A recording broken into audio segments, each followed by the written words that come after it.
सिंधु दीन बंधु जगतपते गोपेश गोपिका कांता राधा कांता नमोस्तुते। तप्त कांचन गौरांगी श्री राधे वृंदावनेश्वरी विष्णु भानु सुत देवे प्रणमामि हरिप्रिये। वाञ्छाकल्पतरुभ्यश्च कृपा सिन्धुभ्य एव च पतितानां पावनेभ्यो वैष्णवेभ्यो नमो नमः। जय श्री कृष्ण चैतन्य प्रभु नित्यानंद श्री अद्वैत गदाधार श्रीवासादि गौर भक्तवृंदा। हरे कृष्णा कृष्णा कृष्णा हरे हरे, हरे Ram Ram Ram Hare Hare.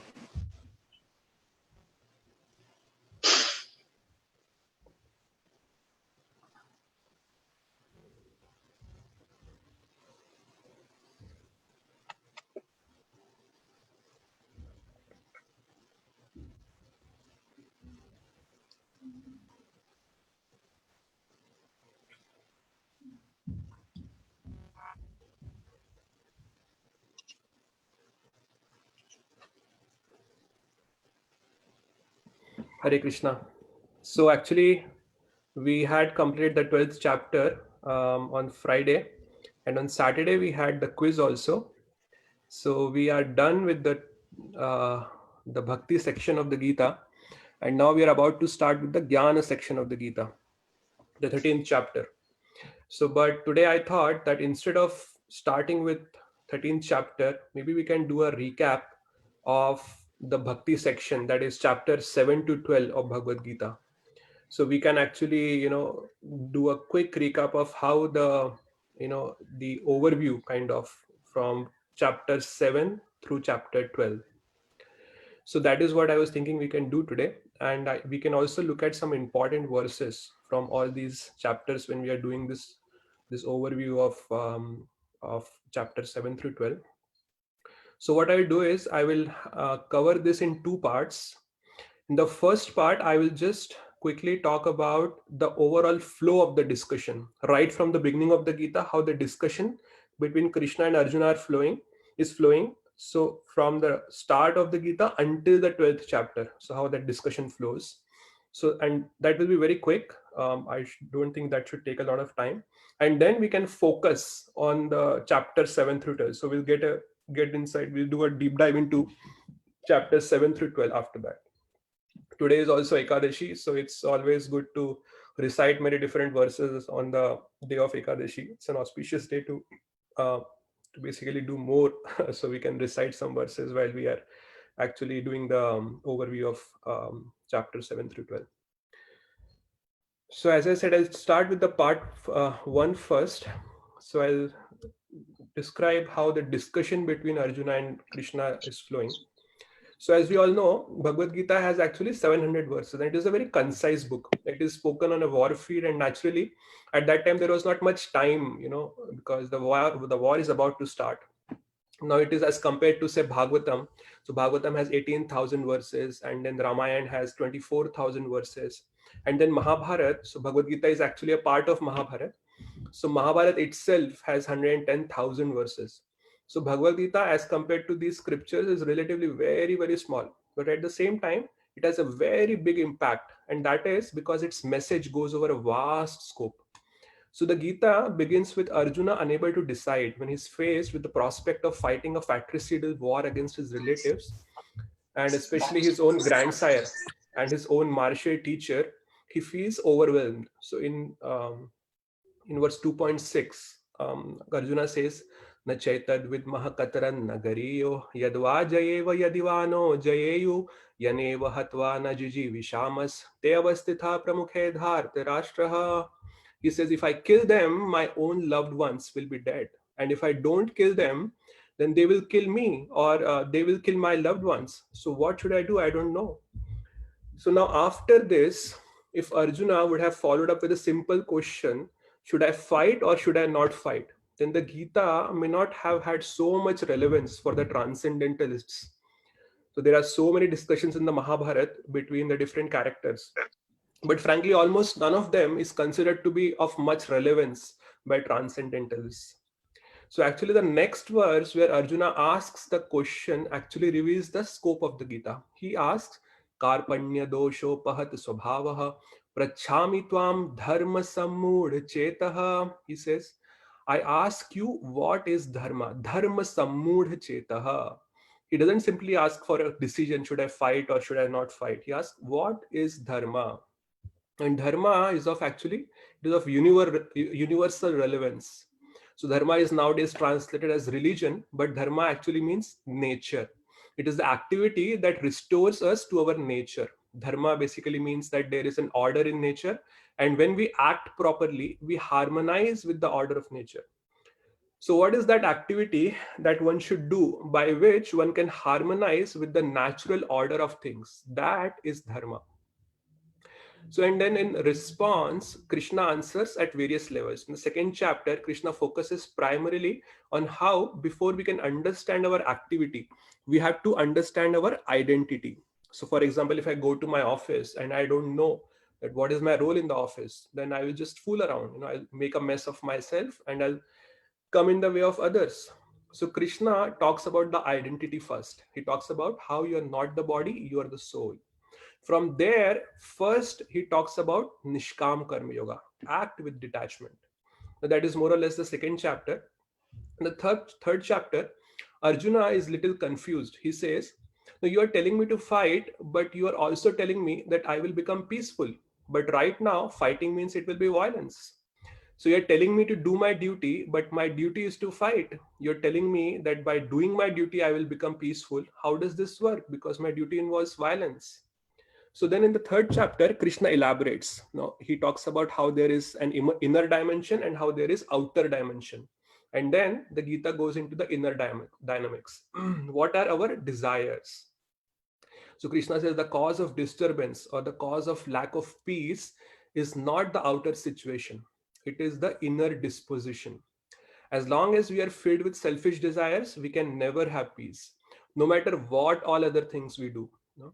So, and then he basically talks about the way to achieve peace in the fourth chapter. Now, Krishna talks about transcendental knowledge, the various ways of acquiring knowledge, and he says, go to a spiritual master and acquire that knowledge. So that is the fourth chapter.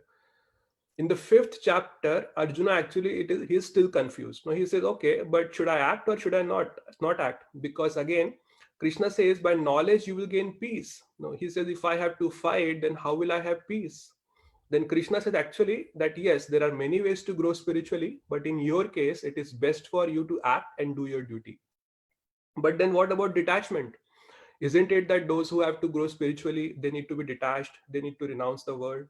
Krishna says that is a later stage. First, one has to become purified by doing one's duty. Then one can become detached. So from Karma Yoga, later one can practice Dhyana Yoga. That is the sixth chapter of the Gita, where Krishna talks about going out in a forest and practicing yoga. And then he says the perfection of this yoga is attachment to Krishna. It is absorption in Krishna. In 6.47, which is the last verse of the sixth chapter, Krishna says, Yoginam api sarvesham madgate nantaratmanaha. Shraddhavan bhajate yomam same yuto tamo mataha. Of all the yogis, the topmost yogi is he who becomes fixed in me, always remembering me. And from the seventh chapter of the Gita, the mood and the and the tone of the Gita changes substantially. So from the second chapter to the sixth chapter, Krishna is primarily talking about detachment. Now, be detached from the fruits of the work. Attachment is the cause of bondage. The more you become detached, the more you will become peaceful. But the very first line of the first verse of the seventh chapter signifies the shift of the mood. Krishna says, Mai asakta manaha, make your mind attached to me. So basically, not so much about detachment from the word, but attachment to the source of the word, Krishna. So till the first six chapters, Krishna doesn't talk about bhakti so much. But from the seventh chapter onwards, the focus is a lot on bhakti. So in a sense, if we consider that there is a gradual process, like we have a staircase leading to the top of a building. So say we have to go to the top of a building. So one way is to go through the staircase. So gradually we'll climb one floor. So that will take us gradually up the building. So the second chapter to the sixth chapter, it is like that staircase. And Krishna says, if you come here, no, actually there is another way to come here also. And the other way is elevator. So he says, no, so by first doing work with detachment and then detaching oneself from the work also, then detaching oneself from the mind, then finding what exists beyond the mind, the soul, then finding out the source of the soul, that is God, and then becoming attached to God.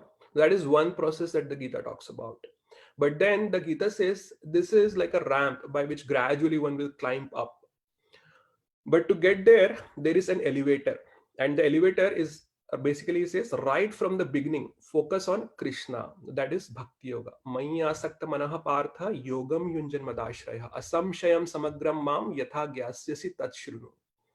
So I think we have discussed this many times, but among all the verses on which Srila Prabhupada has given talks on, 7.1, he has given the maximum number of talks. And so he considered this verse as very important.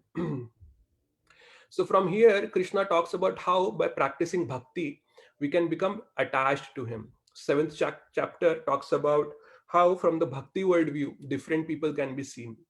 Those who are godless, those who are godly but are devoted to other gods, those who are impersonalists. So the whole devotional worldview is talked about.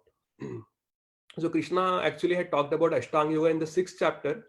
Now in the 8th chapter, Krishna compares Bhakti Yoga and Ashtanga Yoga, and he says that actually it is Bhakti that is easy. Tasyaham sulabha partha nitya yuktasya yoginam. So in 8.14 he says, by bhakti I can be easily attained. Nowhere in the Bhagavad Gita Krishna says that, that I am easily attained. Only this one place, 8.14, he says I am easily obtained by bhakti. So by the end of the 8th chapter, Krishna is in like an ecstasy, and Krishna just continues speaking without any question from Arjuna. So in the 9th chapter, he elaborates the glory of bhakti, the topmost knowledge, Raj Vidya. So what is given in the 7th chapter, Krishna actually elaborates with more depth and analysis in the 9th chapter. So actually 7th and 9th, if we compare the content, they are very similar, but the 9th chapter, in the 9th chapter, Krishna goes deeper inside those concepts. And by the time the 10th chapter comes, in the 10th chapter, Krishna is giving the conclusion. So Krishna tells how is the source of everything and how is the ultimate goal of everything. So 10.8 to 10.11 is the Chaturshloki Bhagavad Gita. Now these 4 verses are called by Sripad Ramanujacharya as the 4 central verses of the Gita. And in a sense, after hearing this, the Gita is over. Because we see in Arjuna's response, Arjuna says, Krishna, I accept what you have said, that you are the absolute truth, and knowing you is life's perfection. Param Brahma, Param Dham, Pavitram Paramam Bhavan. And after this, all the questions that Arjuna is asking is for Loka Hitam Rinam. It is for the benefit of other people. So whatever Krishna has taught, how can others understand this? Krishna says, always remember me. Then Arjuna actually says, how can common people always think of God? So they can look at this word and try to see the manifestations of God. Keshu keshu cha bhaveshu chintyosi bhagwan maya. So that is how the 10th chapter talks about the Vibhuti Yoga. And then the 11th chapter of the Gita, actually some people may think, no, actually there are so many warriors. So in the battlefield, so Krishna is just another person. There are so many warriors and he is just another warrior on a chariot. How can he be God? So actually the 11th chapter reveals Krishna's Virat Rupa. Arjuna asks, please show me, when he is actually asking for others. So even when Krishna is in the universe is in Krishna. That is the inconceivability of Krishna.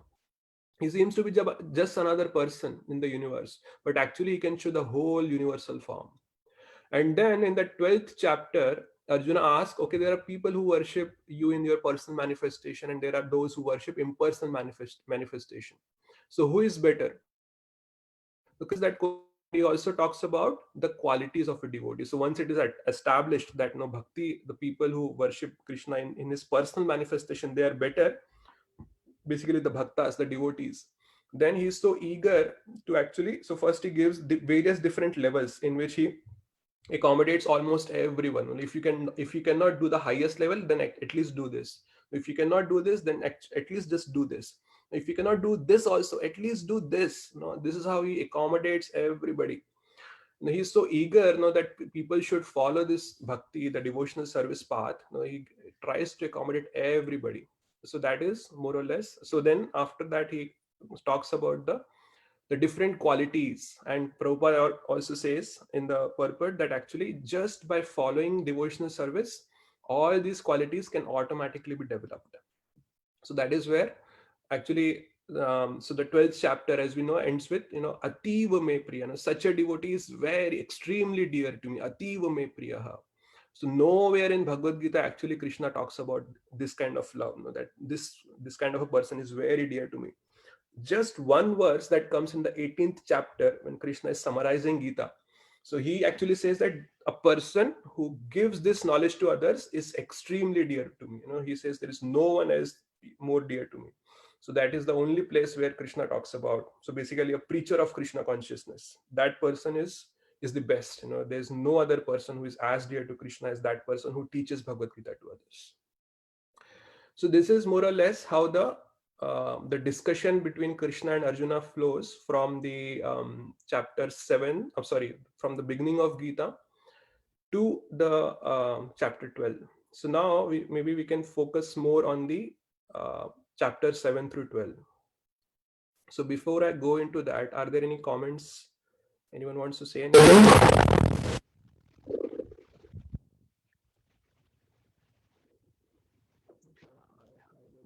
Something very abstract.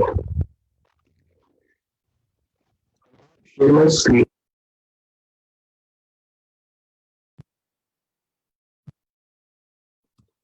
Rasraj Prabhu, I'm not able to share my screen. It says host disabled participant screen. Go ahead, Prabhu. 1 second, Prabhu. Okay. I hope others can unmute, right?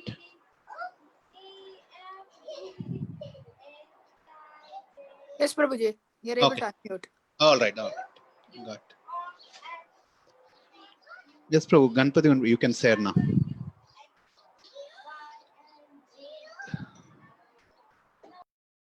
Okay. All right. Is my screen visible now? Yes. All right. So the 7th chapter, actually, the name of the chapter is the knowledge of the absolute. So the 6th chapter had ended with Krishna glorifying the, he says, Yoginam api sarvesham mad gate nantaratmaha shraddhavan bhajate yomam same yuto tamo mataha. Out of all, the topmost yogi is that yogi who is always constantly thinking about me. And then bhajate yomam. Bhajate, bhajan is a limb of devotional service, is a limb of bhakti. It is not a limb of Ashtanga yoga. So there are 8 limbs in Ashtanga yoga, but none of them actually talks about bhajan. Now it does talk about bhakti. The last limb is Ishwar Pranidhan, but that is different from bhajan. There, that is not the connotation. So actually, the 6.47 verse is talking about bhakti. So Krishna drops that seed over there, and then he elaborates about bhakti in the 7th chapter. So for the first time in the 7th chapter, Krishna talks about bhakti in a focused way. Now, so far, Krishna had talked about bhakti, but he had just dropped hints, like in the 2nd chapter, in the 4th chapter, in the 5th chapter. He did not specifically talk about bhakti. He just dropped hints here and there. But focus on bhakti comes from the 7th chapter. So actually, if you remember in the 6th chapter, when Krishna was describing Ashtanga Yoga, Dhyana Yoga, so at that time, Arjuna had said, no, this process is very difficult for me. I cannot do this. I can control the wind, but I cannot control my mind. So, and Krishna actually accepts this. No, he says, no, I acknowledge it. Arjuna, he says that I acknowledge it. Yes, it is extremely difficult, but by practice, it is possible. But still Arjuna was not convinced. So actually then Krishna, he starts talking about an alternative way of focusing his mind on Krishna. So he says tat shrunu. So here is the verse 7.1. So if you go to vedabase.com, you will see there are different different lectures given by Srila Prabhupada, and the most number of lectures that are available on Vedabase, you will see the most number of talks are on verse 7.1. So actually Prabhupada had actually considered this verse as very, very important. मयि आसक्त मनः पार्थ योगम युञ्जन मदाश्रयः असंशयम समग्रम माम यथा ज्ञास्यसि tat shrunu. Now hear about that process by which you can make your mind attached to me. So then further, there is some disturbance. I think someone needs to go on mute. then Krishna actually glorifies the knowledge that he's going to give to Arjuna. He says, after hearing this, there is nothing more for you to know. So first he talks about that there are two kinds of energies. There is the material energy, ether, water, fire, air, earth, water, fire, air, ether, mind, intelligence, and false ego. He talks about the material energies, and then he talks about the spiritual energy. Besides these, O mighty armed Arjuna, there is another superior energy of mind, which comprises the living entities. So here he talks about the spiritual energy.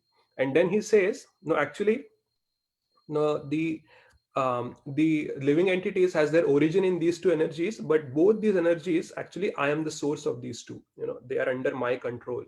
And then the very famous verse of Bhagavad Gita comes, 7.7, Mattaha partaram na anyat kinchid asti dhananjaya, mai sarvamidam protam sutre maniganaiva. He says, actually, Arjuna, there is no truth superior to me. Kinchid asti dhananjaya. Kinchid asti means even slightly higher than me. I am the highest. So he makes it very clear over here. I am having some trouble here. One second.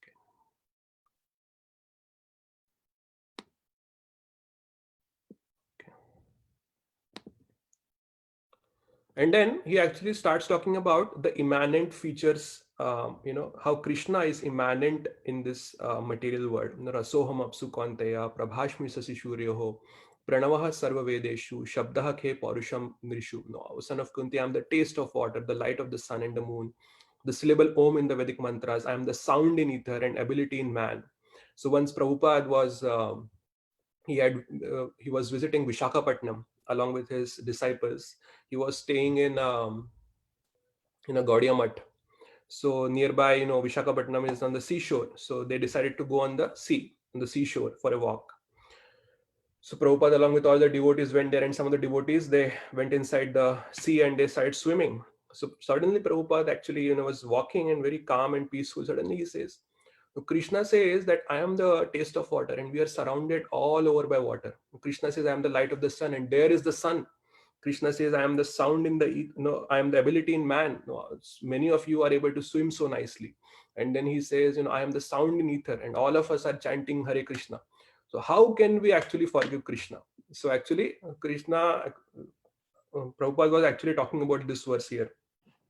So in this verse, Krishna talks about how he is immanent in the material world. So actually, there are two different terms, immanence and transcendence. Immanence means the God is pervading all the material elements. So that is immanence, his presence within the material elements, that is immanence. And transcendence means he is beyond the material world. So as Bhagwan, he is beyond. So this will be more clear in 9.4 and 9.5. We'll talk about it later, how he is immanent and he is also transcendent to this material world. So further, excuse me. So then he says, actually, no, everything is basically comes from the of material nature. And then he says, no, actually, all the three modes of material nature are under my control. No, I am not under the control of the modes of nature, but they are under my control. So now, we might ask a question that if Krishna is pervading the entire universe, the entire material world, why do the people not know about Krishna? So Krishna talks about that. He says, Tribhir Gunamair Bhaver Ebhi Sarvam Idam Jagat Mohitam Na Abhijanati. Basically he says, deluded by the three modes. The whole world does not know me. Because the people are deluded by the modes of nature, they cannot understand Krishna. So when we may ask, okay, we cannot know because we are deluded, and then how do we understand who is Krishna, or how can we know about Krishna? So then Krishna speaks the most famous verse that Prabhupada quotes many times in his purports, Devihi Esha Gunamai Mam Maya Duratyaya Mam Eva Ye Prapadyante Mayam Etam Tarantite. Just by surrendering unto me, you can go beyond the three modes. You can go beyond the material world. So then we may ask the question that if it is so easy for us to go beyond, just by surrendering to Krishna, we can go beyond the material world, beyond the modes of nature, then why don't people surrender to Krishna? So actually then Krishna talks about four kinds of people who don't surrender to Krishna. Namam dushkritano mudha prapadyante naradama. So those four kinds of people is the foolish, the demoniac, the materialistic people, and the deluded intellectuals. So these are the four kinds of people who don't surrender to Krishna. Now we might think that almost everybody is is in these four categories. Almost everybody falls into this category. So are there any people who actually surrender to Krishna or not? So then Krishna actually talks about the four kinds of people who surrender into Krishna. Chaturvidha bhajante mam janah sukritino Arjuna. Artha artharti jigyasu jnani cha bharatarshava. So he says that actually, there are four kinds of people. So he says the distressed, the desire of wealth, the inquisitive, and one who is searching for knowledge of the absolute. That is the jnani. And interestingly, Krishna in the next verse, he says, out of these four, jnani is the best. But then he qualifies what kind of jnani is best. Tesham jnani nitya yukta ek bhaktir vishishyate. Jnani who is fixed in bhakti, ek bhaktir vishishyate. So there is a very special kind of jnani. So he is jnani in name only. Actually, he is practicing devotional service. So that jnani is dear to me because actually Acharya has explained that all the other four, in the other three categories, they are coming to Krishna for some material motive. They want, someone wants desire of wealth, they want wealth. Someone wants to be free from miseries, and then some other person wants something else from Krishna. But actually jnani is the only person who just wants to understand Krishna. He doesn't have any other motive. That is why jnani is the best. And further, actually Krishna says, no, everybody, all these four are good. Actually he says udaraha sarva evaite jnani. So but out of these four, the jnani is, I consider the jnani as good as my own self. The jnani is dear to me as as my own self. But if you remember, for people who have read the Uddhav Gita in the 11th canto of Srimad Bhagavatam, Krishna says a pure devotee is more dear to me than myself. So there is the contrast there. Now further, in the 19th verse, he says actually even the jnani, after many births, they will understand that Vasudevah Sarvamiti. So then they will surrender unto me. Bahunam janmanamante jnanvan mam prapadyate. Vasudevah Sarvamiti sa Mahatma sudurlabhaha. Such a person is very rare. Further, actually then Krishna, he talks about people who surrender to the demigods. So there are four verses, 7.20, 21, 22, and 23. He talks about people who worship the demigods. So first he says, so there is the signs of the demigod worship comes in these four verses. We had discussed this once in a morning Bhagavatam class, if you remember. But basically he says yo-yo. So it starts with yo-yo yam yam tanu bhakta shraddharchitam ichhati tasya tasya achalam shraddha. He says that whoever wants to worship whatever form, I give the faith to that person to worship that form. So the faith to worship the demigods comes from Krishna. Krishna makes that their faith steady because he is the Paramatma in the heart, he makes their faith steady.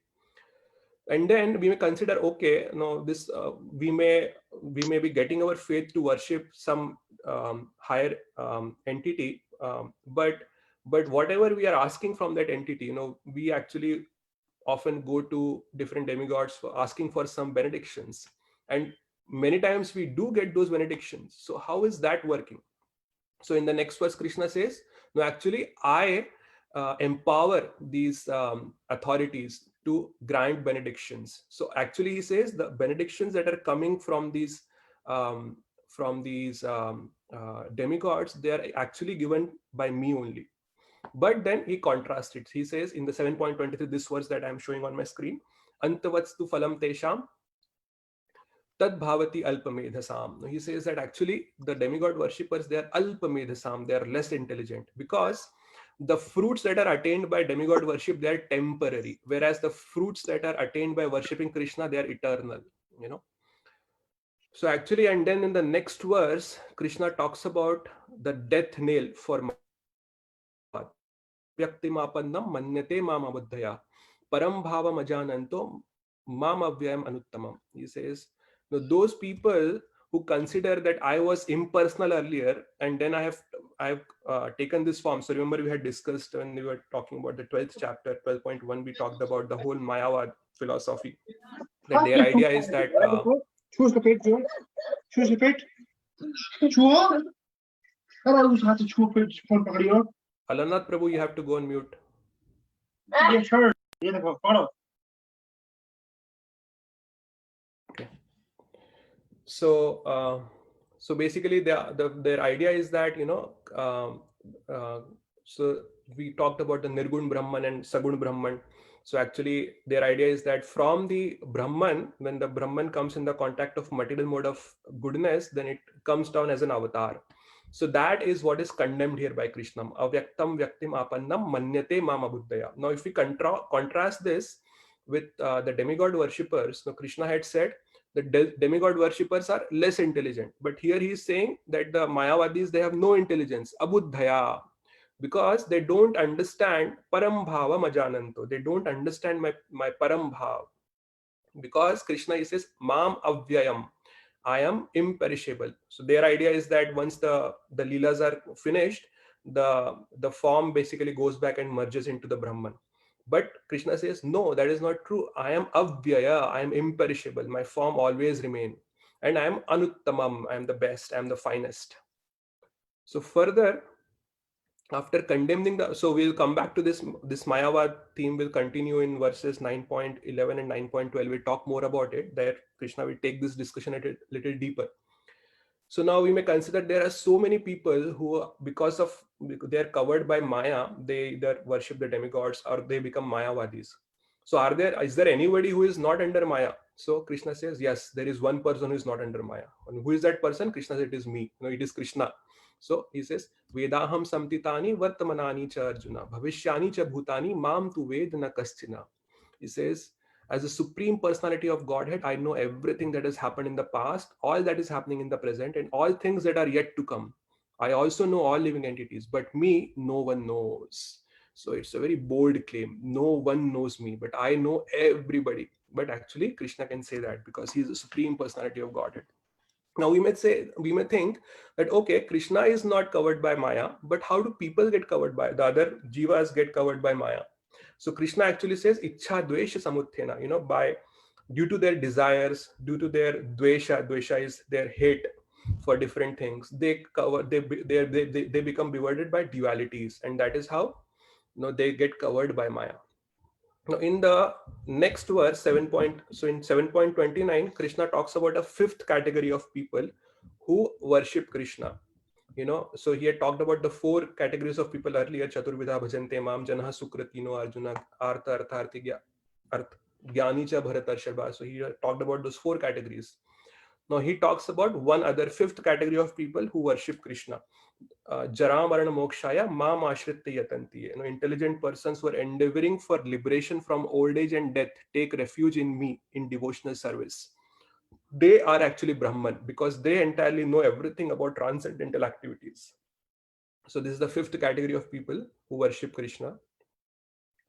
And actually in the last two verses, 7.29 and 7.30, Krishna drops some abstract terms. So, excuse me, Brahma, Adi Deva, Adi Bhautika, all these terms he drops. And then he also drops this term about remembrance at the time of death. He says, those who are fixed in devotional service, they can actually remember me at the time of death. So this is how the 7th chapter ends. And when Krishna actually drops these abstract terms, Arjuna is very attentive. He immediately asks the question. Sometimes when we are in a class and we are not very attentive, the teacher may say some abstract terms and we will not be able to catch it. But Arjuna is listening very keenly, very intently. He immediately asks in the 8th chapter, in the first two verses, we'll see that. So actually the theme of the 8th chapter is attaining the Supreme. How do we attain Krishna? So actually, if you remember, in the 7th chapter ended with, remembrance at the time of death. I hope I'm not going too fast. If anyone has any comments about it, you can let me know now before I get inside the 8th chapter. Okay. So in the first two verses of the 8th chapter, actually, the first two verses of the 8th chapter, Arjuna asks 8 questions to Krishna. In just one breath, he asks 8 questions. Kim tad brahma, kim adhyatma, kim karma purushottama, adi bhutam cha kim proktam, adi devam kim uchyate. oh my Lord, oh Supreme Person, what is Brahman? What is the self? What are the fruitive activities? What is this material manifestation? And what are the demigods? Please explain this to me. 8.2 again he says, Adi yagya katham ko atra dehesmin madhusudana prayana kale chakatam gyeyosi niyatma mabhihi. Who is the Lord of sacrifice and how does he live in the body, O Madhusudana? And how can those engaged in devotional service know you at the time of death? So in just one breath, he asks 8 questions to Krishna. So when say you are giving a class, and then at the end of the class you say, now if anyone has any questions you can ask now, and someone gets up and just in one breath he asks eight questions. The speaker will be overwhelmed. He doesn't know what, first of all it will be very difficult for him to remember what questions were asked, and then he won't be able to understand which question should I answer first. 8 questions is too much, but Krishna is an expert speaker. So in the next few verses, 8.3 and 8.4, he actually answers all these questions of Arjuna in one sentence, actually 1/4 of a sentence, and then he focuses on the most important thing. For what? Rabbit backyard. Go down. Maltipriya Mataji, you have to go on mute. Sorry. Oh, sorry. Okay. So he focuses on the very important question, knowing at the time of death. So 8.5, he actually focuses on that. 8.3 and 8.4, he answers the other questions in 1/4 of a sentences. 8.5, he says, Antakale chamameva smaran muktva kalevaram yaha prayati samad bhavam yati nasti atra samshayaha. And whoever at the end of his life quits his body remembering me alone at once attains my nature. Of this there is no doubt. So basically, whoever thinks about Krishna at the time of just at the time of leaving the body, that person can attain Krishna for sure. There is no doubt about it. In the next verse, Krishna gives the general principle. Yam yam vapi smarana bhavam tyajte ante kalevaram tam tam evaiti kaunteya sada tad bhava bhavitaha. Whatever state of being one remembers when he quits his body, O son of Kunti, that state he will attain without fail. So this is the general principle that Krishna gives. And therefore he says, Tasmat sarveshu kaleshu mais anusmarana yuddhacha mai arpit mano buddhir mam evashyasya samshayam. Therefore, Arjuna, you should always think of me in the form of Krishna, and at the same time carry out your prescribed duty of fighting. With your activities dedicated to me and your mind and intelligence fixed on me, you will attain me without doubt. So we have to practice to attain Krishna. No, it's not easy to remember Krishna at the time of death. We have to practice throughout our life. Therefore, it is said that we should take to this devotional service as soon as possible without any delay. So actually in the 8th chapter, Krishna had talked about, in the 6th chapter, he had talked about Ashtanga Yoga. So in the 8th chapter, he compares the path of Ashtanga Yoga and the path of Bhakti Yoga. So first he talks about, the theme is attaining Krishna or remembering Krishna at the time of death. So he basically talks about, he compares the two, contrasts the two paths, which, how can you remember Krishna through Ashtanga Yoga at the time of death? And then he talks about how you can remember Krishna through Bhakti Yoga at the time of death. So first he talks about Ashtanga Yoga, one who at the time of death fixes his life hair between the eyebrows and by the strength of yoga with an undeviating mind engages himself in remembering the Supreme Lord in full devotion. Now, this is very important, full devotion. We'll come back to this. Will certainly attain to the Supreme Personality of Godhead. So if you see here in the verse, Prayana kale mansa chalena bhaktya yukto yoga balena chaiva bhaktya yukto. So actually, the acharyas explain that without bhakti, no path is going to give results. Even the jnanis have to perform bhakti. Now, jnanis also have to worship the deity. They have to chant. So they do mantra upasana also. They chant various mantras, japa as we say it. So they also have to do it. Without bhakti, even they cannot be successful. And even the Ashtanga yogis, they have to perform bhakti. Ishwar Pranidhan is the last limb of Ashtanga yoga. Ishwar Pranidhan means basically to surrender to God. So surrendering is a limb of bhakti. So further, Krishna talks about Ashtanga Yoga. He says the yogic situation is that of detachment from all sensual engagement. So we have to be detached, closing all the doors of the senses and fixing the mind on the heart and the life at the top of the head. One establishes himself in yoga. So there is this idea of Kundalini. People who are familiar with yoga, they may know. So basically what Kundalini is, so the prana vayu, there are different kinds of vayu in our body: pran, apan, vyanudan, and saman. 5 different kinds of vayu. There are other, but these 5 are prominent: pran, apan, vyanudan, and saman. So the pranavayu has to be brought up gradually. So there are different circles of energy within the body. So that kundalini rising, that is how it is done. And ultimately the Ashtanga yogi has to bring the kundalini to the top of the head. And then ultimately what happens is he fixes his mind on the kundalini, and then he breaks out from the soul breaks out from the skull. So the skull breaks apart, and then that is the most auspicious way of leaving the body. That is the perfection of Ashtanga yoga, as it is said.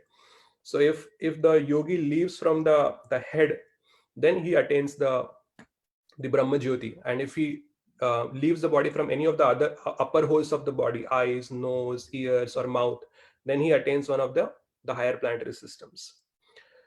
So here actually he talks about you have to first control your senses, etc., and then this is how the yoga is performed. So if you remember in the 6th chapter, Krishna had actually described this, and Arjuna had rejected this. He says that no, this is very difficult. I cannot do this. I can control my mind, but I cannot. I can control the air, but I cannot control my mind. It's very difficult for me.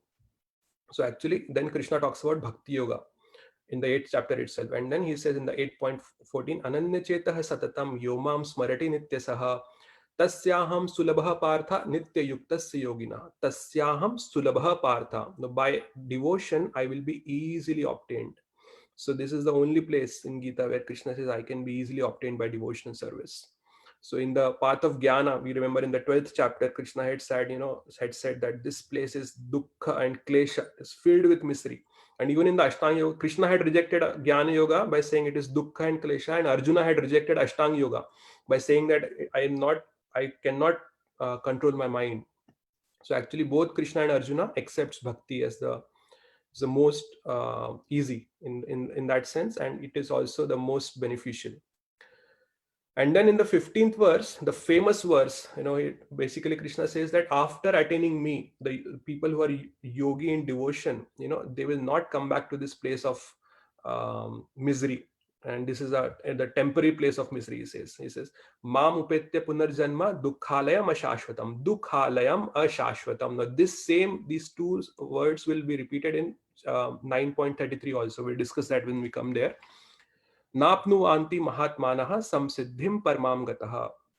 So actually he says, after attaining me, the great souls who are yogis in devotion never return to this temporary world, which is full of miseries, because they have attained the highest perfection. So I don't think we have much time, so I'll just quickly go further. So then Krishna talks about the famous verse, Abrahma bhuvna loka punaravartino Arjuna mamupetyetu kwantaya punarjanmana vidyate. From the highest planet in the material world down to the lowest, all are places of misery. So he talks about that how this whole material world, there are 14 different planetary systems. The topmost is the Brahma Loka, and the lowermost is the Patal Loka. All are places of miseries. Everywhere repeated birth and death takes place. And then he contrasts this with the spiritual world. So there are 4 verses, 20, 21, 22, and 23, where Krishna very explicitly talks about the spiritual world. Now, this is the only place where Krishna talks very explicitly about the spiritual world. Now, there is a different world altogether. So people don't believe that there is anything beyond this material world. But here we have the evidence in Bhagavad Gita. He says, yet there is another unmanifest nature, which is eternal and is transcendental to this manifested and unmanifested matter. It is supreme and is never annihilated. When all in this world is annihilated, that part remains as it is. In the further 3 verses, he gives further details about the spiritual world. He talks about how it is self-illuminated. There is no need for sun and the moon over there. So all those things are described. And then in the 24th verse onwards, 24, 25, 6, he talks about that, the Ashtanga yogis, they have to actually time their death properly. They can leave from their body. They have to basically control their pranavayu and then leave from the top of the head.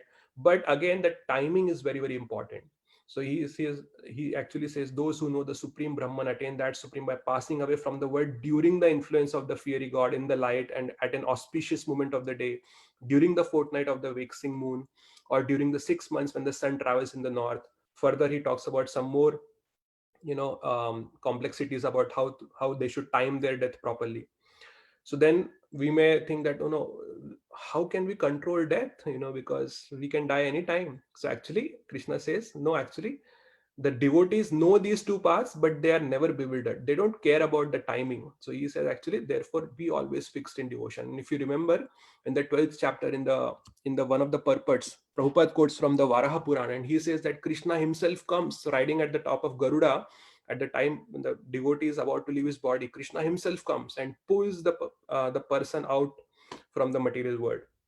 So devotee doesn't have to worry so much about the timing of the death. And the 8th chapter ends with a very classic verse. It says, Vedeshu yageshu tapaha suchaiva daneshu yat punya phalam pradishtam. A devotee. So there are different benefits that a person gets from reading the Vedas and then, performing different sacrifices, giving charity, etc. But Krishna says that a devotee actually gets everything, whatever is attained by reading Vedas, by performing austerities, by giving charity, etc. All of that the devotee automatically gets, and he gets some much more than that. That is the love for Krishna. And Prabhupada says here in the purport something very important. The beauty of Krishna consciousness, however, is that by one stroke, by engaging devotional service, one can surpass all the rituals of the different orders of life. So Prabhupada says that bhakti is success in just one stroke. Very important statement by Prabhupada. And then comes the 9th chapter. Okay, so actually it's 7:50. I want to stop here. I don't think I will be able to complete this. Pyari Prabhuji Mataji, if you're on the call, what do you think? Should we continue or should we stop here and try to do it tomorrow?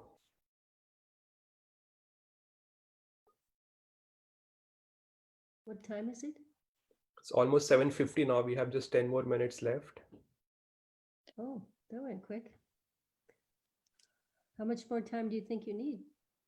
Easily about 15 to 20 minutes. Yeah, I think we should do it tomorrow, Jiva, because everything is going so fast. I'm barely grasping everything, Who gives class tomorrow?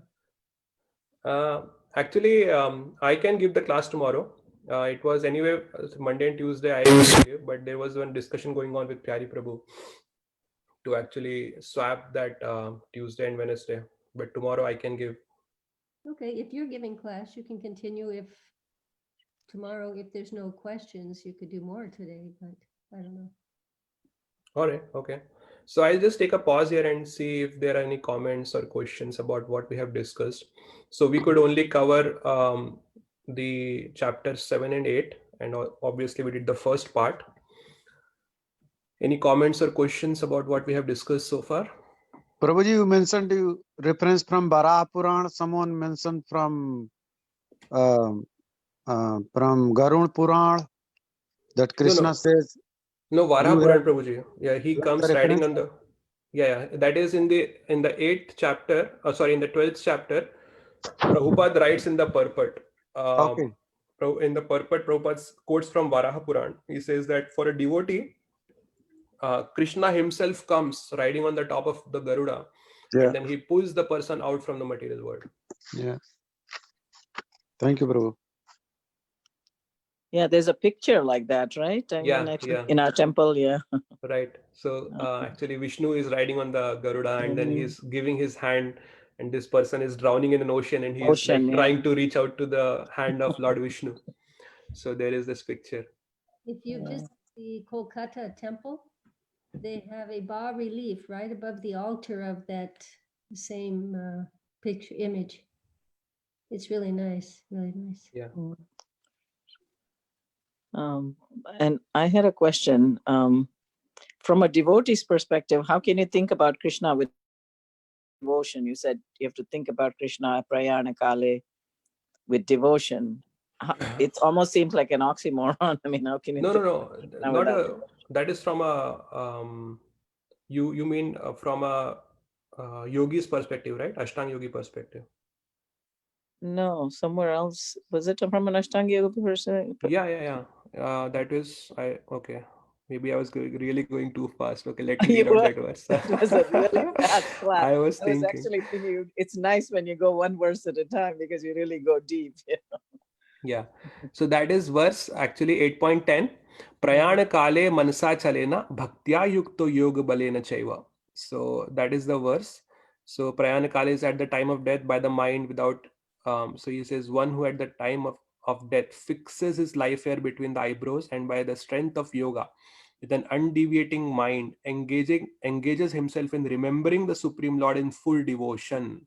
So that is Bhaktya Yukta. So that's what I was focusing on. And Acharya has explained that actually on all the different paths, so even someone may be practicing jnana, someone may be practicing this Ashtanga Yoga or Dhyana Yoga, on all the different paths, basically bhakti has to be there. Without bhakti, none of the path will be successful. So that is what I was mentioning. Hmm. Prabhupada But I also was- writes in the purport, actually, I'm just reading out what Prabhupada writes. In this verse, it is clearly stated that at the time of death, the mind must be fixed in devotion to the Supreme Personality of Godhead. So he also says that. So actually, basically, in the 8th chapter, Krishna is comparing the two paths. He's comparing the Dhyana Yoga, and then he's comparing Dhyana Yoga with Bhakti Yoga. So in the Dhyana Yoga process, the Ashtanga Yoga process, basically yogi is meditating. But then Krishna says that even the yogi has to be fixed in devotion. At some point, he has to render devotional service to be successful. So the goal of Jnani is Brahma Jyoti. Even the Jnanis have to practice bhakti. The goal of the Dhyana yogis is Paramatma in the heart. So even the Ashtanga yogis also have to practice bhakti at some point. Then But how do you explain someone chanting Krishna's name even accidentally at the time of death? No, I don't understand that question, Mataji.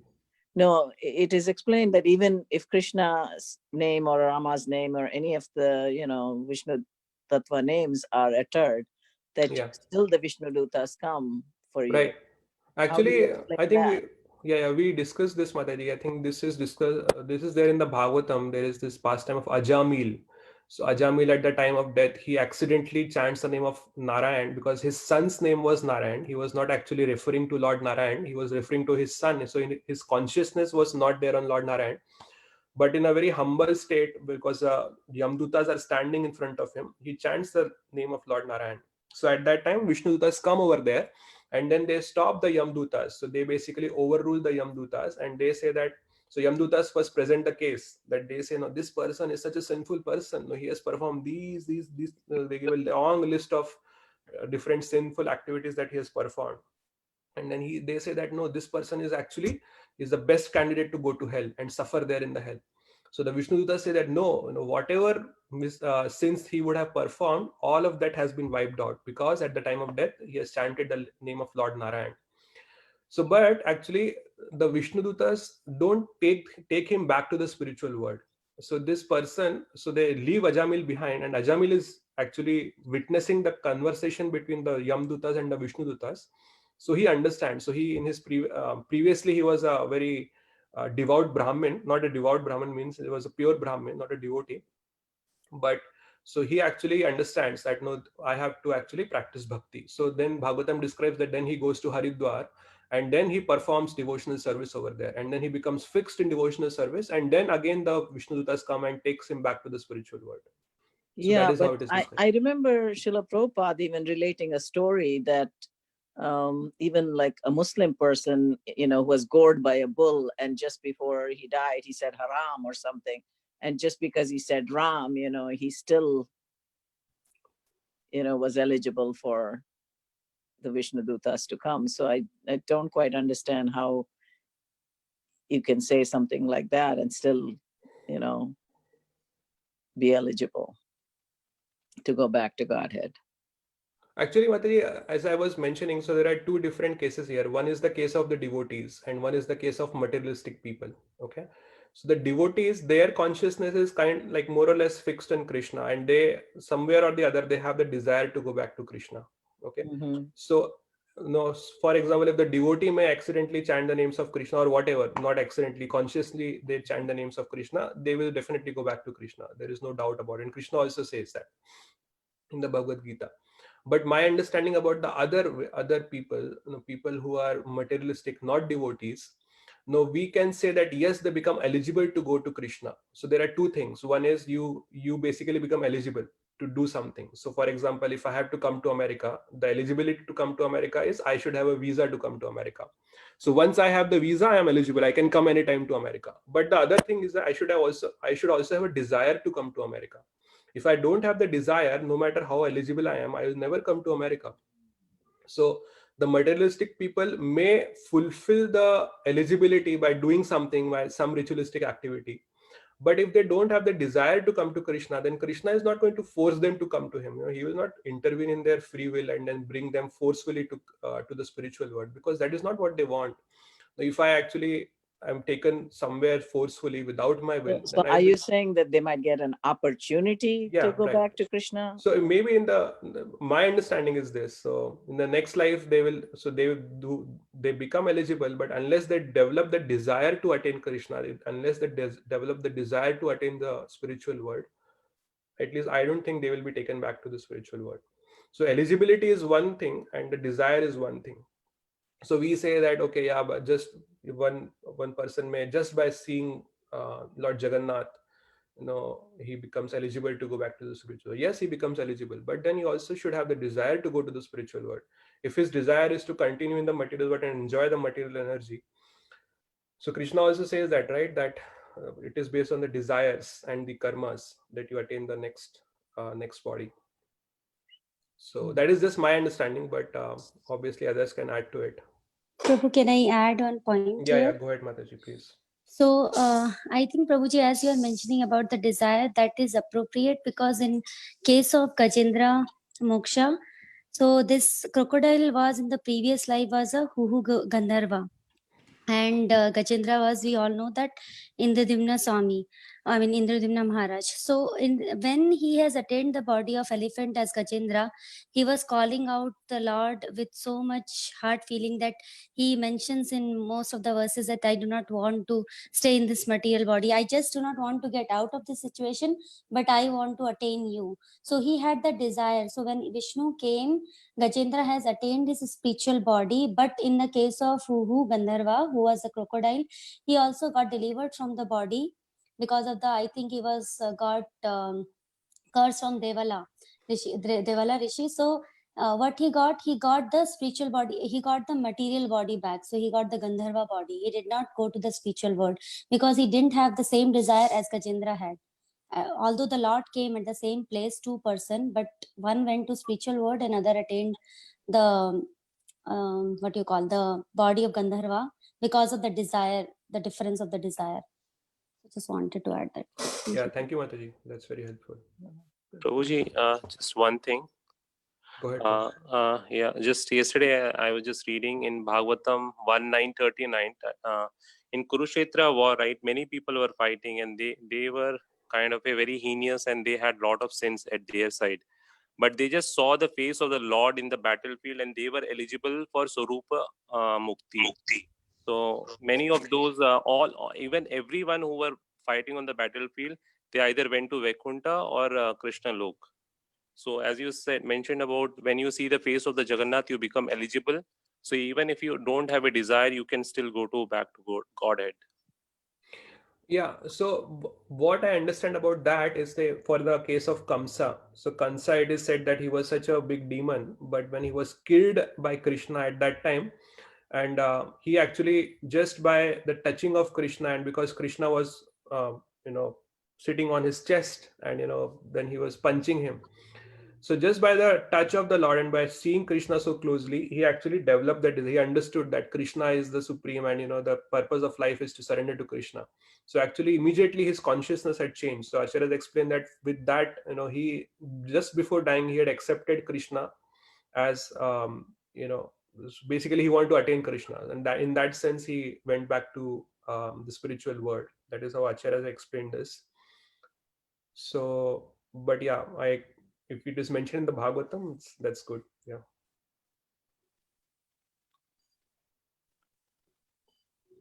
Okay, any other questions or comments? Hare Krishna Prabhuji, I have one question. Yes, In Mataji. that 8.27, I think so, Prabhupada was explaining about that Yukta Vairagya, right? Like, what is about Yukta Vairagya? Like, it was in 8.27. might One be second, Mataji. I'll just read out that verse so that. Naiti Stri Partha Jnana, that one. Yeah. Although the devotees know these two paths, O Arjuna, they are never bewildered. Therefore, be always fixed in devotion. So, what Yeah. about Yukta In Reddy, that Mataji? purport, you have that word Yoga Yukta. That is in. Okay. नैते स्त्री पार्थ ज्ञान योगी मुहयति कश्चन तस्मात् सर्वेषु कालेषु योग युक्तो भव Arjun. Yeah. I want to know about that. What do you mean by Yoga Yukta? Like here. So actually now different words have different context. Even yoga has different meanings. So yoga kshemam bahamyaham, that comes in 9.30 or 9.27. So there the meaning of yoga is not uniting with Krishna. There the meaning of yoga is basically Krishna says that whatever they lack, I will bring it to them. That is yoga kshemam bahamyaham. So there are different meanings and of different words. Basically, Sanskrit is a multivalent language where one word may have different meanings. So we have to see in what context that word is used. So here, yoga yukta bhava Arjuna is basically says that you be fixed in devotional service, because that is in that context the word yoga is used. So therefore, here the meaning of the word yoga is devotional service, not the Ashtanga yoga process. And actually all the different processes, there is karma yoga, jnana yoga, bhakti yoga, and then there is dhyana yoga. So yoga is basically, it comes from the root word is yuja. Yuja means to connect or to unite. So uniting our consciousness with the divine, that is the meaning of the word yoga. And there are different ways in which it can be done. So generally the yoga is understood to be dhyana yoga. That is, especially in the Western countries, yoga means dhyana yoga or Ashtanga yoga only. But actually yoga can mean any of these four processes that I've talked about. Okay, Prabhu. Thank you. Hare Krishna, Prabhuji. Yes, Hare Krishna. Prabhuji, I don't know, I mean, we are almost late, but if I have 2 minutes, I would like to read at least few lines of Apara Ekadashi, that is today. It's just 2 minutes, not more than that, if you allow. Yeah, go ahead, Prabhu. Okay, so I'm reading few lines of Apara Ekadashi from website iskondesiretree.com. So that is a source. So this is a conversation between Sri Yudhishthir Maharaj and Lord Sri Krishna. So Lord Sri Krishna gives instruction to Yudhishthir. I'm reading few lines, not this is a big paragraph. So Lord Sri Krishna says to Yudhishthir, "O Yudhishthir, whoever truly fears his past and present sins must observe Apara Ekadashi very strictly. One who does not observe this fast must be born again in the material world, like one bubble among millions in a huge body of water, and or like a small ant among all other species. Therefore, one must faithfully observe the sacred Apara Ekadashi and worship the Supreme Personality of Godhead. One who does so is freed of all his sins and promoted to the abode of Lord Vishnu. The Vedas also declare Naraha Budbudha Samaha. The human form of life is like a bubble in water. In water, many bubbles form and suddenly burst a few seconds later. Thus, if person does not utilize his rare human body to serve Lord Krishna, his life has no more value than a bubble in a water. That's why Lord recommends we should serve him by fasting on Ekadashi. And in this regard, Srila A.C. Bhaktivedanta Prabhupada writes in Srimad Bhagavatam 2.1.4, the great ocean of material nature is tossing with the waves of time, and the so-called living condition are sometimes something like foaming bubbles, which appear before us as bodily self, wife, children, society, countrymen. But due to lack of knowledge of self, we become victimized by the force of ignorance and spoil the valuable energy of human life in a vain search after permanent living conditions which are impossible in this material world. Thank you, Prabhuji. Hare Krishna. Thank you so much, Prabhuji. That was wonderful. Okay, I think you can end this class here, and tomorrow we can discuss more if there are any comments, questions. So, right. Thank you, everyone. Thank you for joining. Vancha kalpatarubhyascha kripa sindhubhya eva cha patitanam pavanebhyo vaishnavebhyo namo namaha. Thank you.